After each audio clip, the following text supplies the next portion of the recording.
Hello दोस्तों।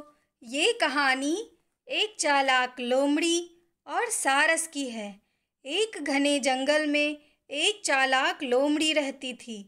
वह बहुत ही चतुर और होशियार थी, परंतु स्वभाव से वह दूसरों का मजाक उड़ाने में माहिर थी। एक दिन लोमड़ी ने सोचा कि क्यों न वह अपने दोस्त सारस को भोजन पर आमंत्रित कर उसका मजाक बनाए। इस विचार के साथ उसने सारस को निमंत्रण भेजा और कहा, मित्र, कल मेरे घर आओ, हम साथ में भोजन करेंगे। सारस बहुत खुश हुआ और अगले दिन लोमड़ी के घर समय पर पहुंच गया। लोमड़ी ने बहुत ही खुश होकर उसका स्वागत किया और उसे भोजन के लिए बैठने को कहा। लोमड़ी ने खाने में सूप बनाया था, जिसे उसने चौड़े और सपाट बर्तन में परोसा।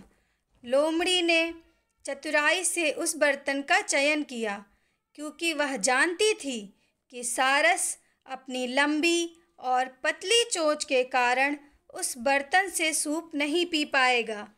लोमड़ी ने खुद आनंद लेकर सूप पीना शुरू कर दिया, जबकि बेचारा सारस सिर्फ देखता रह गया।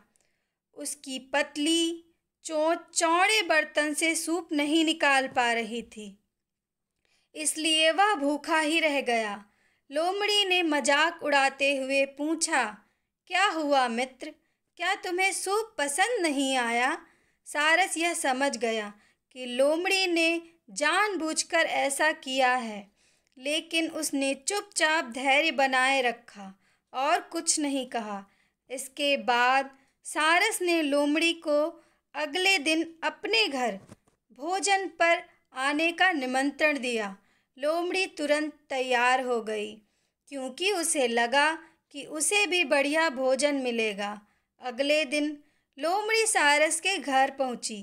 सारस ने उसका स्वागत किया और उसे खाने के लिए बैठाया।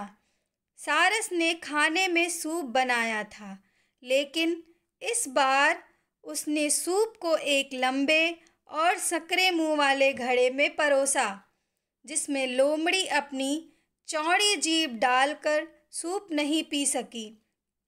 सारस अपनी लंबी चोंच से आराम से सूप पीने लगा, जबकि लोमड़ी सिर्फ देखती रह गई।